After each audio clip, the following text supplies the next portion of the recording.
Have you ever noticed that the harder you chase happiness, the faster it slips away? You get the new phone, the nice car, the weekend trip, and yeah, it feels good for a minute. But then the emptiness comes back, and you start asking yourself, what's wrong with me? Why am I still not happy? See, the world keeps selling us this idea that happiness is out there, in more money, more likes, more stuff. But the Stoics, they called that out a long time ago. They said real happiness isn't something you buy or something other people give you. It's something you build inside yourself, where nobody else can touch it. So in this episode, we're not going to talk about chasing the next high or faking positivity. We're going to ask a tougher question. What does it actually mean to live a good life? The Stoics gave us answers that are raw, real, and honestly, a little uncomfortable, because they don't tell you what you want to hear, they tell you what you need to hear. And here's the challenge I'll throw at you. What if the reason you're not happy is because you've been looking in the wrong place all along? Happiness is not pleasure. We've all been there, thinking happiness is about stacking up pleasures like chips at a casino. You get the new sneakers, you binge your favorite show, you hit that wild party, you buy that thing you've been eyeing online. For a second, it feels like you've won. But then what happens? That high fades. The sneakers get dirty. The show ends. The party leaves you drained. And suddenly, you're back at square one, looking for the next fix. That's the trap most of us fall into, confusing pleasure with happiness. The Stoics were clear about this. Pleasure isn't bad. They never said don't enjoy life. Go ahead, eat the good meal, laugh with your friends, celebrate the wins. But don't mistake those moments for the foundation of a good life. Because pleasure is like sugar. It tastes sweet, but it doesn't last. And if you keep chasing it, you'll crash. Happiness, the way the Stoics saw it, was more like building muscle. It takes work, it takes discipline, and it's not always fun in the moment. But it makes you stronger, more stable, and it actually sticks with you. Think about it. If happiness were just pleasure, then celebrities with millions in the bank, endless vacations, and every luxury imaginable should be the happiest people on earth. But you and I both know that's not how it goes. Some of them are miserable, lost, even self-destructive. Why? Because their lives are built on the unstable ground of more. And no matter how much they grab, it's never enough. The Stoics flipped the script. They said real happiness comes from living in a way that can't be taken from you. It's about character, about the way you face the world, about how solid you are inside.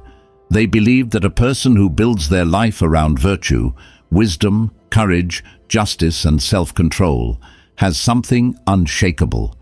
You can lose your job, lose your money, lose people, but nobody can take away the way you choose to live, the way you choose to respond, the integrity you carry.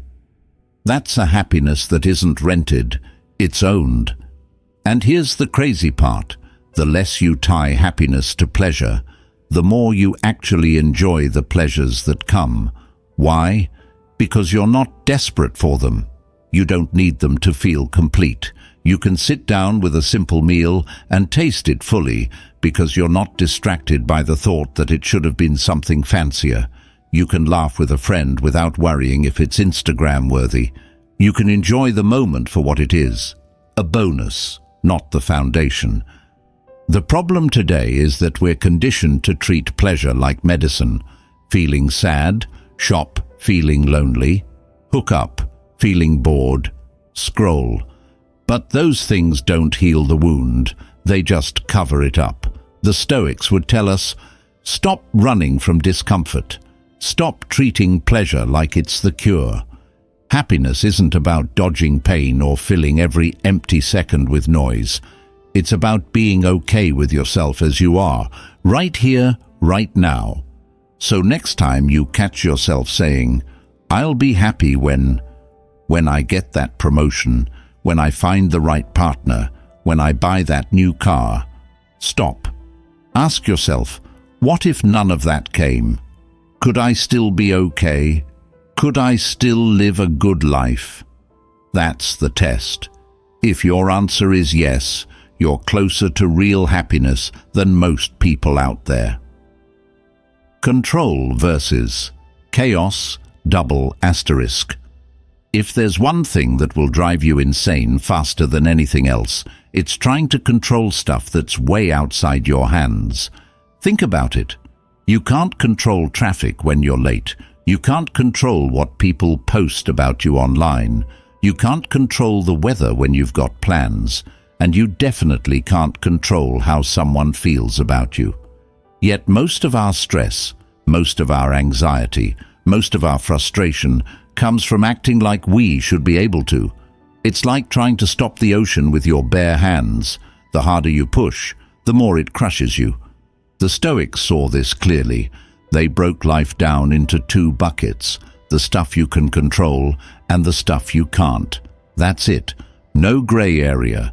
No, maybe if I try harder, I'll bend reality. You control your thoughts, your choices, your actions.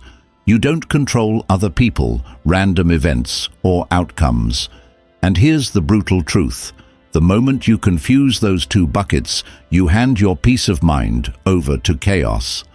Let's be real. Most people live like puppets, yanked around by every external string. Someone cuts them off on the highway. Their mood's ruined for hours. Their boss snaps at them. They carry that weight home. They post something online and don't get enough likes.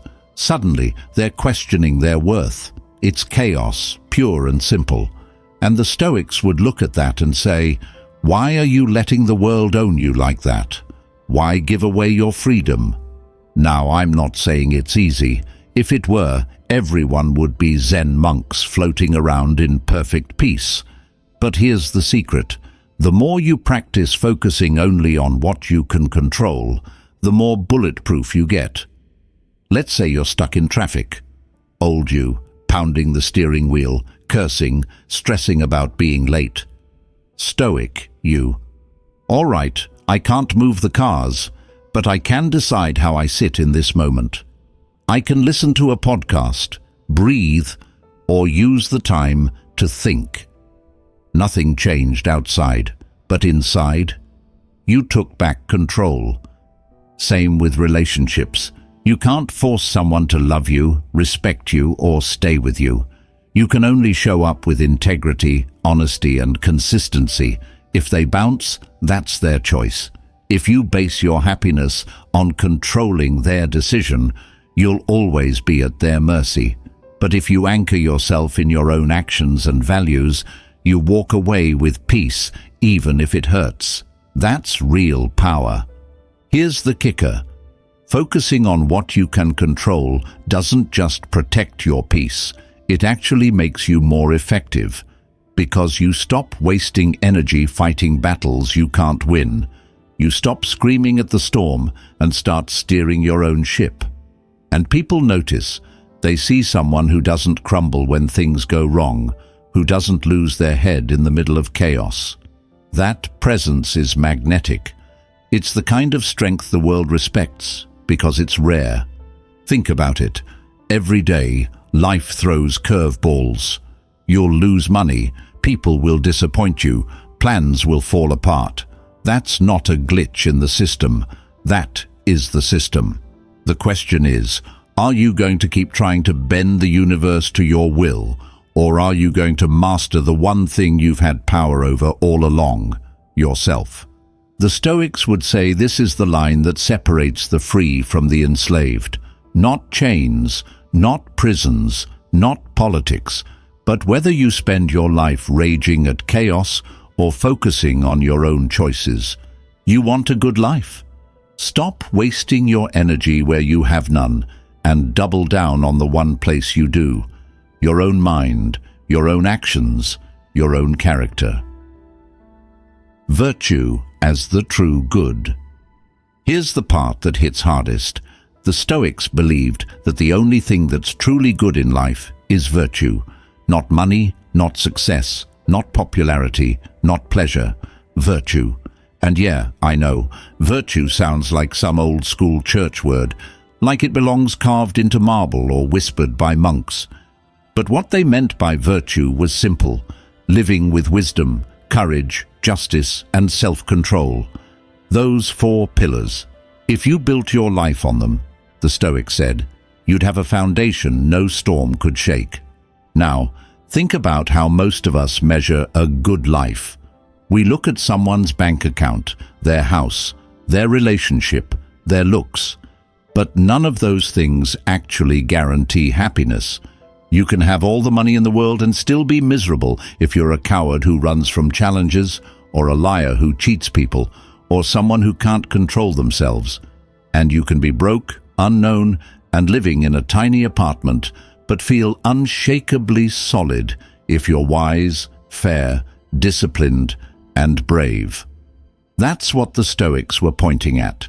Real value doesn't come from what you own. It comes from who you are. Take wisdom, for example. It's not about having a library in your head. It's about seeing clearly, knowing what matters, what doesn't, and making decisions that line up with reality, not fantasy. Courage. That's not just running into burning buildings. It's speaking up when it's easier to stay quiet, or standing by your values when the crowd pressures you to sell out. Justice is treating people right, even when it doesn't benefit you, because you recognize we're all part of the same human story. And self-control, that's the ability to master your impulses, to not be a slave to every craving, every flash of anger, every distraction that drags most people around like a dog on a leash. Now imagine a person who actually lives by those 4. That's someone you trust, someone you admire, someone you want on your side when life gets rough. Notice how different that feels from admiring someone just because they're rich or famous. Wealth can disappear, fame fades, but virtue, that's untouchable. No government, no tragedy, no jealous hater can strip that from you. Here's where it gets deep. If virtue is the only true good, then everything else in life is just preferred or dispreferred. Health, preferred. Wealth, preferred. Relationships, preferred. Poverty, sickness, failure, dispreferred. But neither side defines your worth. They're just circumstances. The real test is how you carry yourself through them. The Stoics would say, show me your character in loss, in temptation, in success, in failure. That's where I'll see if you're living a good life. And this idea is powerful in today's world because we've been trained to measure our lives with the wrong yardstick. We scroll past highlight reels of other people's vacations, jobs, bodies, relationships, and think we're falling behind. But deep down, you know none of that guarantees peace. A guy with a six-pack can still be insecure. A millionaire can still hate himself. A celebrity can still feel completely alone. But someone with virtue, they can walk through fire and keep their soul intact. That's a kind of success no algorithm can fake. So when the Stoics say virtue is the true good, they're not trying to sound holy. They're giving you a survival guide. They're saying, stop measuring your life by what you can lose and start building it on what you can never lose. That's how you live a good life, not by stacking pleasures or chasing status, but by becoming someone you respect when you're alone in the dark. Freedom from desire. Here's something nobody wants to admit. Most of us are prisoners, and the chains aren't on our wrists. They're in our minds. Those chains are called desire. You know the feeling. I'll finally be happy when I get that promotion. I'll feel complete once I buy that car. I'll be enough when I get someone to love me. It's like we're all dangling carrots in front of our own faces, running like crazy but never catching them. That's why the Stoics were ruthless about desire. They saw it as one of the biggest traps that keeps us from peace. Desire is tricky because it dresses itself up like motivation. It tells you, just one more thing, then you'll feel good. But what happens the second you get it? The rush fades and a new desire pops up. It's a never-ending treadmill. And the worst part? Desire hands your happiness over to things you don't even control. If your peace depends on getting what you want, then you're always at the mercy of chance. Because what if the job doesn't come, the person doesn't choose you, the money doesn't land? Then your whole sense of worth collapses. The Stoics flipped that script. They taught that freedom doesn't come from getting everything you crave, but from needing less. Seneca said it best. The man who has the least is not the one who owns nothing, but the one who needs the least. That's heavy. Think about it. If you're content with a simple meal, you're free from being enslaved by expensive feasts.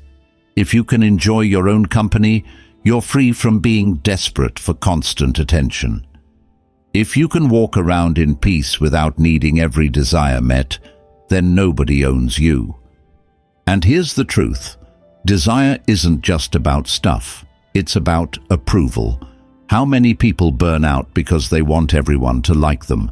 How many times have you said yes when you wanted to say no, just because you didn't want to disappoint someone? That's desire too, the craving for validation. But once you realize you don't actually need everyone's approval to live a good life, you unlock a whole new level of freedom. You stop being a puppet, dancing to other people's strings. Now, does this mean the Stoics wanted us to be robots with zero wants? Number. They weren't anti-pleasure or anti-goal. They weren't saying, don't want a better life. What they were saying is, keep your desires in check. Don't let them own you. Use them like tools, not chains. It's fine to want that promotion, but don't tie your whole self-worth to it. It's fine to want love, but don't make it your oxygen. Because once desire becomes a need, you're trapped. Once you believe, I can't be okay unless I have this, you've handed over the keys to your peace. Freedom from desire is really about remembering that the best things in life are already here. Your breath, your mind, your ability to choose how you show up. These are things no boss, no partner, no economy can take away. And when you start grounding your happiness in them, you stop being tossed around like a ship in every storm of I want, I want, I want. Here's the real flex. The person who doesn't need much is untouchable. You can't bribe them, you can't scare them, you can't control them. That's real power. Not needing the world to hand you everything, but standing solid with what you already are. That's when you're finally free. Resilience in suffering. Let's be real. Life is gonna hurt. No matter how much money you make, how fit you are, how many followers you rack up, pain is non-negotiable. Someone you love will leave. Your plans will fall apart. Your body will get sick. Time will take people away from you. Most of us spend our lives trying to dodge suffering, like if we just play the game right, we can escape it. But the Stoics didn't play that game. They didn't see suffering as a glitch in the system. They saw it as the system itself. Pain isn't the enemy. It's the training ground.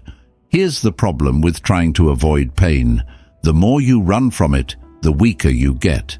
Think about a muscle. If you never put it under stress, it stays soft. But if you push it, if you tear it and work it, it grows stronger.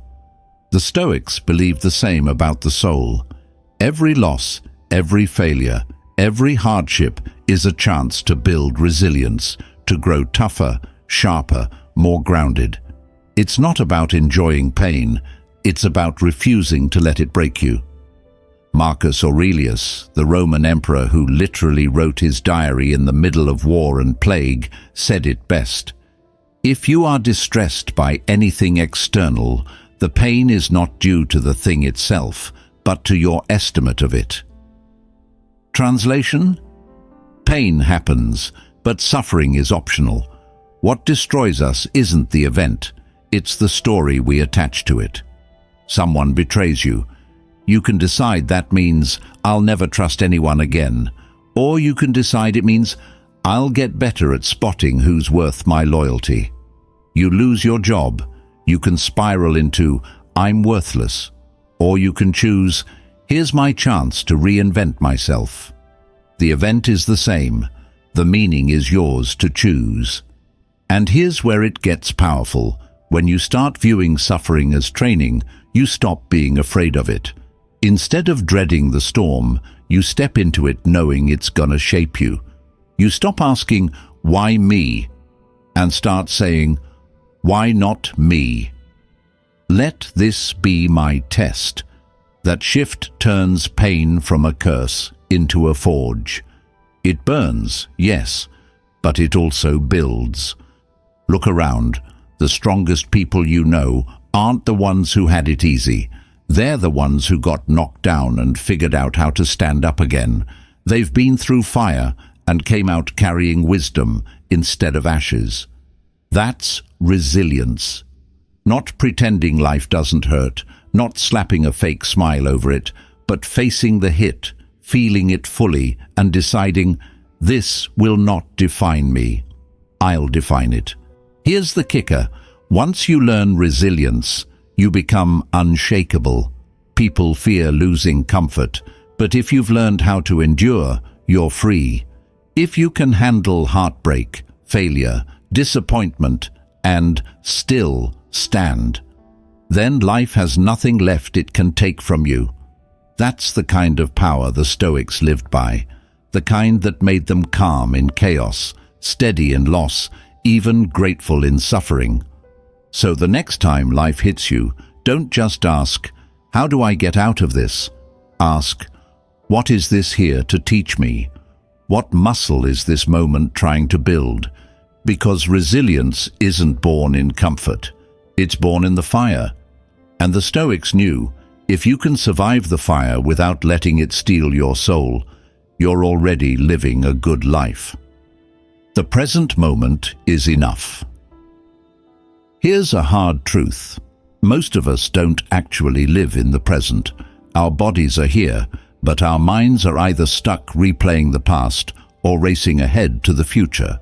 You're lying in bed at night, and instead of resting, you're thinking about that dumb thing you said 5 years ago, or you're stressing over what might happen next week, next year, next decade. It's like we're anywhere but here. And the crazy thing? That's why so many of us feel unhappy. Because we're living everywhere, except in the only place life actually happens, this moment, right now. The Stoics were blunt about this. They said the past is gone, you can't touch it. The future hasn't happened, you can't control it. The only thing you ever truly own is this present moment. That's where your power lives. Marcus Aurelius wrote in his journal, "Confine yourself to the present." He wasn't being poetic. He was giving himself survival instructions. Because every time you anchor yourself here, you cut off the endless anxiety that comes from trying to live in times that don't exist. Think about it. How much of your stress is about stuff that isn't even happening right now? You're not losing your job at this second, but you're playing out scenarios in your head. You're not arguing with that person at this second, but you're rehearsing comebacks. You're not even living the problem, you're living the anticipation of it. And anticipation is often worse than the real thing. The Stoics knew this. That's why they pushed so hard to return to now. Because now is usually a lot more bearable than the movie we create in our minds. When you actually live in the present, something amazing happens. Simple things become enough. Drinking a glass of water, feeling the sun on your skin, hearing someone laugh. These stop being background noise and start being sources of peace. You don't need every moment to be dramatic or Instagram-worthy. You can just exist and let that be enough. That's a freedom most people don't even realize they're missing because they're too busy rushing to the next moment. And here's where it ties back to happiness. If you can't be happy right now, you won't be happy later. You think you will, but you won't. If your mind is always chasing the future, then even when you reach that future, your mind will already be chasing another one. It's like trying to drink water with a cracked cup. No matter how much you pour in, it leaks out. The Stoics were basically telling us, fix the cup. Learn to hold the present without letting it slip away. Does this mean you never plan for the future? Of course not. But there's a difference between planning and living in fear of what hasn't happened yet. Planning uses the present to prepare. Fear drains the present to feed imaginary disasters. The Stoics would tell us, do your work now, live your values now, love the people in front of you now. The rest, let it come when it comes. Here's the real challenge.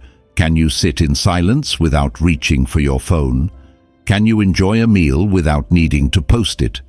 Can you let today be enough without demanding tomorrow to be better? That's what the Stoics meant by presence. Not checking out, not ignoring reality, but fully stepping into it, moment by moment. Because in the end, life isn't a highlight reel. It's this breath, this heartbeat, this second. And when you finally realize the present moment is enough, you stop missing your life while you're busy chasing it. Happiness as inner alignment. You ever felt that weird split inside you, like part of you says one thing, another part wants something else, and meanwhile you're acting in a totally different way? That's inner chaos. It's exhausting, and deep down, you know it. You say you value honesty, but you lie to avoid conflict. You say you care about your health, but you're up at 3 a.m., crushing fast food. You tell yourself family comes first, but you're glued to your phone when your kid's talking to you. That split between what you think, what you say, and what you do, that's what kills your peace. The Stoics believed happiness comes when those parts of you line up, when your thoughts, beliefs, and actions are in sync. They called it living according to nature, but really it's just inner alignment. No pretending, no double life, just being the same person inside and out. And when you live that way, the constant inner noise quiets down. You don't have to remember which mask you wore with which person. You don't carry the guilt of betraying yourself. You stand solid because you know you're not at war with yourself anymore. Think about it. How many people look fine on the outside but are miserable inside because they know they're out of alignment? They chase money, but their gut tells them they're selling their soul. They stay in a relationship that looks good on Instagram but feels like a cage. They put on smiles at work while their heart is screaming for something real. That kind of split eats away at you. It doesn't matter how good your life looks if you can't sit alone in your room and respect the person you see in the mirror. Alignment doesn't mean perfection. It doesn't mean you never mess up. It means you're honest about what matters to you, and you actually live by it. If you say discipline is important, then you show up to the gym even when you're tired. If you say kindness matters, you don't trash talk people behind their backs. If you say truth is sacred, you don't bend it just to make life easier. That consistency is where real happiness comes from, because you know your life is being built on something solid. And here's the thing, alignment is rare in today's world. We're told to sell an image, to craft a brand, to be whatever people want us to be. But the Stoics would say, Forget that noise. The only audience that matters is yourself. Are you proud of who you are when nobody's watching? If the answer is yes, then you've already won. Now, does living in alignment make life easier? Not always. In fact, sometimes it makes it harder. Speaking the truth can cost you. Doing the right thing might get you less applause. Choosing discipline over indulgence can feel rough. But here's the paradox. Even when the outside gets harder, the inside gets lighter, because you're not carrying the heavy load of lies, guilt, and regret. You're free in a way most people never taste. So ask yourself, where am I out of alignment? Where am I saying one thing but living another? Don't just think about it, fix it. Piece by piece, choice by choice. Because once your mind, your values, and your actions line up, you don't have to chase happiness anymore, you become it. Detachment from external validation. Here's a tough pill to swallow. Most of us are addicted to approval. We act like we're free, but deep down, we're waiting for the world to clap for us. You post a picture and keep checking for likes. You do something good and secretly hope someone notices. You hold back your real opinion because you don't want people to think you're weird. That's not freedom. That's a prison with invisible bars. And the guards? Everyone else's opinions. The Stoics called this out a long time ago. They said, if your happiness depends on what other people think, then you don't actually own your happiness. You've outsourced it. And the worst part is, people's opinions are the most unstable currency in the world. Today, they love you. Tomorrow, they cancel you. Today, you're a hero. Tomorrow, you're forgotten. If that's what you're basing your self-worth on, you're signing up for a lifetime of anxiety. Think about how exhausting it is to live that way. Every outfit, every word, every move, weighed down by the question, what will they think? But here's the kicker, they is usually nobody specific. It's just some blurry idea of people out there. You're bending your whole life around shadows. And that's insane when you stop to think about it. The Stoics pushed for detachment, not in the sense of being cold or not caring about anyone, but in the sense of not letting your soul hang on other people's approval. They taught that the only judgment that really matters is your own. Are you living according to your values? Are you someone you respect? Because if the answer is yes, then applause or criticism doesn't change the truth. You stay grounded no matter what storm of opinions swirls around you. And let's be real, when you stop chasing validation, you actually get stronger. People can sense it. Confidence isn't loud bragging, it's the quiet calm of someone who doesn't need to prove anything. That presence is magnetic. People are drawn to it because it's rare. Most of the world is out here begging to be seen, and the one who's fine without the spotlight stands out effortlessly. Of course, it's not easy. We're wired to care what others think. It's survival instinct. Back in the day, being cast out from the tribe could literally kill you. But today, the tribe is millions of strangers online, and their judgment can't touch your actual survival. It just feels like it can. Detachment is about rewiring that instinct. It's reminding yourself, I don't need the whole world to like me. I don't even need everyone around me to like me. I just need to be real with myself. Here's a practice the Stoics used. Whenever you feel yourself craving approval, pause and ask, whose opinion am I chasing? And why? Half the time, you'll realize it's from someone who doesn't even live by values you respect. Imagine giving the steering wheel of your life to people you wouldn't even ask for directions. Crazy, right? So here's the challenge. Stop trying to be liked by everyone. Focus on being respected by yourself. Because the day you no longer need the crowd's applause to feel solid is the day you finally become free. And that freedom, not popularity, not likes, not praise, is the real definition of happiness the Stoics were talking about. Gratitude as a daily practice. Here's the truth. Most of us are wired to focus on what's missing.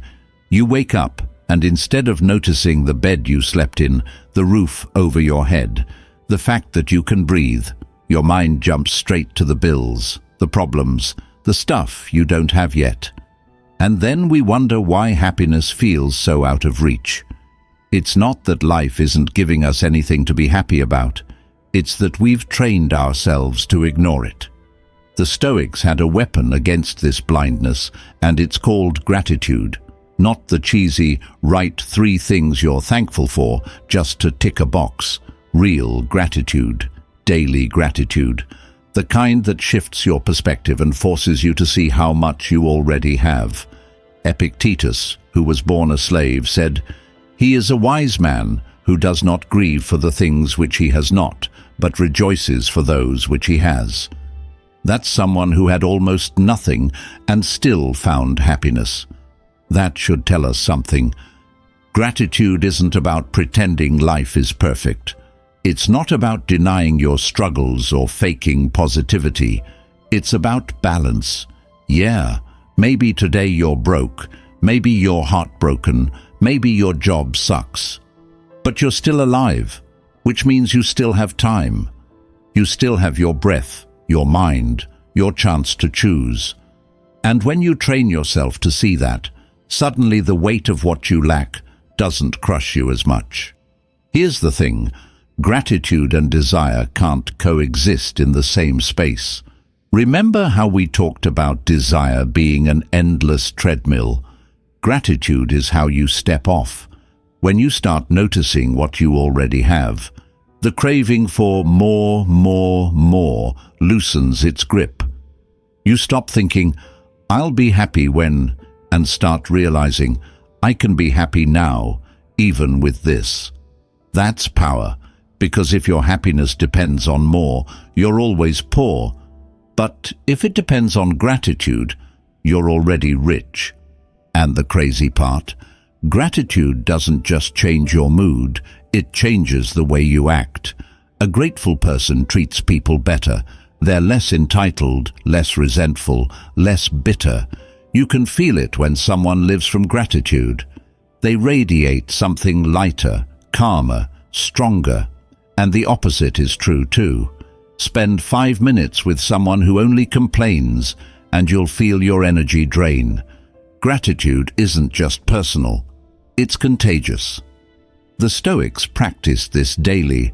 They reminded themselves that life itself is temporary, that everything we take for granted could be gone tomorrow. Marcus Aurelius would write about how fragile life is, how every day was a gift. That's not dark, that's clarity, because once you see how short this ride is, you stop waiting to appreciate it. You realize the little things are the big things. The coffee in the morning, the friend who checks in, the fact that you get another shot at today. So here's the challenge, start small. Before you grab your phone in the morning, look around and name one thing you're grateful for. Not in your head, say it out loud. At night, do it again. Train your mind like a muscle. And watch what happens. The same life that used to feel heavy starts to feel lighter, not because it changed, but because you did. The Stoics weren't chasing happiness in some far-off future. They found it in the simple act of noticing. Gratitude wasn't extra. It was the practice that turned ordinary life into a good life. And if you start living it daily, you'll realize happiness was never missing. You just weren't looking. Living according to nature. When the Stoics said, "Live according to nature," they weren't talking about hugging trees or going off the grid, though hey, nothing wrong with that. What they meant was something deeper. Live in alignment with the way life actually works, not the way you wish it worked. Most of our suffering comes from fighting reality. We want the world to bend to our desires, but nature doesn't care about what we want.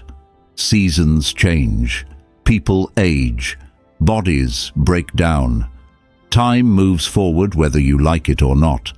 The Stoics said the secret to peace is to stop wrestling with reality and start flowing with it. Think about how much energy we waste resisting what is. We rage at the weather as if the clouds are supposed to follow our plans. We get angry at people for being who they are, instead of accepting that human beings are flawed.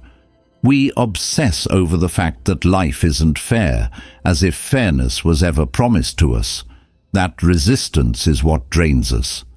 Living according to nature means saying, "This is how it is." I can't change the whole game, but I can change how I play. And here's the truth. Nature already gave us a roadmap. We're born, we grow, we struggle, we die. That's the deal. Pretending it should be otherwise is like yelling at gravity because you don't want to fall. The Stoics weren't pessimists, they were realists. They believed that by accepting the laws of life, you actually find freedom. Because once you stop demanding that reality be something else, you can finally work with it instead of against it. This also meant living in harmony with human nature, with reason, with community, with our shared humanity. Marcus Aurelius wrote that humans are like hands or feet. We're meant to work together. So living according to nature isn't just about accepting death and change. It's about living in a way that respects the fact that we're built to cooperate, to help, to contribute. You're not meant to be isolated in selfishness. You're meant to be part of something bigger. And here's where it gets personal. Living according to nature means letting go of the illusion of control over outcomes. You can control your effort, not the results. You can control your character, not your reputation. You can control your choices, not the entire path of history. When you line up your energy with what's natural, effort over outcome, process over prize, you stop burning yourself out, trying to control what was never yours to begin with. Look at water. It doesn't fight the rocks in its path. It flows around them, and over time, it shapes even the hardest stone. That's living according to nature, adapting, moving, and trusting the process. Most people exhaust themselves trying to bulldoze reality into their version of perfect. The Stoics would tell you, let go of that fight, flow, align, work with what is, not what you wish it was. Here's the real freedom. When you live according to nature, disappointment loses its bite. You don't expect life to hand you perfection. You expect it to hand you challenges, and you train yourself to meet them. You don't demand immortality. You appreciate the time you get. You don't whine that the game is unfair. You focus on playing your part with dignity. And that shift is everything. Because at the end of the day, nature always wins. You can resist it and suffer, or you can align with it and find peace. The Stoics chose alignment, and that's why, even in the middle of wars, exile, poverty and loss, they still found a way to live a good life. Happiness is found in self-mastery. At the end of the day, all the Stoic lessons we've been talking about point to one thing: self-mastery. And here's the blunt truth. If you don't control yourself, you don't control anything. You can have money, status, influence, all the toys you want, but if your mind runs wild, if your emotions drag you around, if every impulse owns you, then you're not free. You're a prisoner in your own skin. The Stoics knew this, and that's why they believed happiness is found in mastering yourself. Think about how most people live. They're slaves to their cravings: food, sex, money, attention. They're slaves to anger, snapping at the smallest thing. They're slaves to fear, too scared to take risks or speak up. On the surface, They look grown, but inside they're being pulled around like puppets. That's not a good life. That's survival on autopilot. Self-mastery doesn't mean becoming some stone-faced robot with no feelings. It means owning your reactions instead of being owned by them. It's the ability to feel anger, but not let it drive you into stupid choices. To feel fear, but still step forward. To crave comfort, but still choose discipline. Mastery is the gap between impulse and action, and filling that gap with choice. Here's where happiness comes in. Once you master yourself, nothing outside can shake you. If someone insults you and you're in control, you don't crumble, you choose how to respond. If life throws setbacks at you, you don't panic, you adjust. If desires whisper in your ear, you don't blindly obey, you weigh them against your values. That's real freedom, because no matter what happens out there, in here, you're steady. And the thing is, self-mastery is rare. Most people avoid it because it's hard. It's easier to blame circumstances, blame people, blame bad luck. But the Stoics flipped it back on us. Your life is your responsibility. You can't control the universe, but you can control yourself. And once you do, you stop being at the mercy of chaos. You stop needing perfect conditions to be okay. You carry your peace with you wherever you go. Marcus Aurelius ruled the biggest empire in the world, and even he wrote to himself, reminding himself to master his own mind, because he knew palaces, armies, power, all worthless if you can't govern yourself. Epictetus, who started life as a slave, said the same thing. No one is free who is not master of himself. Two men from opposite ends of society, both saying the same truth. Happiness isn't in what you own, it's in whether you own yourself. So how do you build it? Start small. When you feel the urge to snap, pause. When you crave comfort, push yourself a little harder. When fear tells you to run, take one step forward anyway. Every time you choose mastery over impulse, you carve a little more freedom inside yourself, and over time, that freedom becomes unshakable. Because here's the bottom line, life will always throw storms your way. You can't stop the waves, but if you've mastered yourself, you can sail through them without sinking. That's what the Stoics meant by a good life. Not a life without pain, without chaos, without loss, but a life where none of those things get to own you. A life where you are steady, calm, and whole, no matter what. And that's where happiness lives. Not out there, not in someone else's hands, not in the next desire, but in you, in your ability to master yourself. That's the Stoic superpower. And once you tap into it, you'll never chase happiness again, because you'll realize you've had it all along.